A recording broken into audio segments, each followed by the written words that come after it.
Nagsagawa ang Pangasinan Police Provincial Office ng seminar para sa Police Media Relations bilang bahagi ng pagdiriwang ng 31st Police Community Relations PCR Month sa Camp Antonio U Season sa Lingayen, Pangasinan nitong ika-6 ng Hulyo taong kasalukuyan. Mahigit 130 pulis at media practitioners mula sa iba't ibang bayan at lungsod ng Pangasinan ang lumuhok sa isang seminar na naglalayong palakasin ang ugnayan ng pulis at media.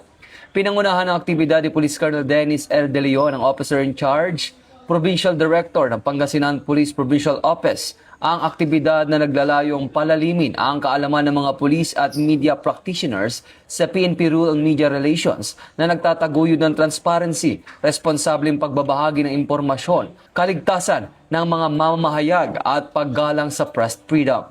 Naging resource speaker si Atty. Philip Raymond S. Rivera, ang NAPOLCOM Provincial Officer for Pangasinan, na tinalakay ang tamang police media engagement, media accreditation at mahalagang probisyon ng resolusyon.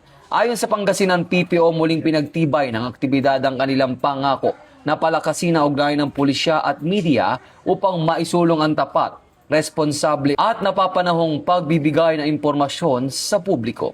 Mula dito sa National Headquarters ng Philippine National Police, ako ang inyong PNN correspondent, Patrolman Edwin Baris, alagad ng batas, tagataguyod ng Balitang Pulis.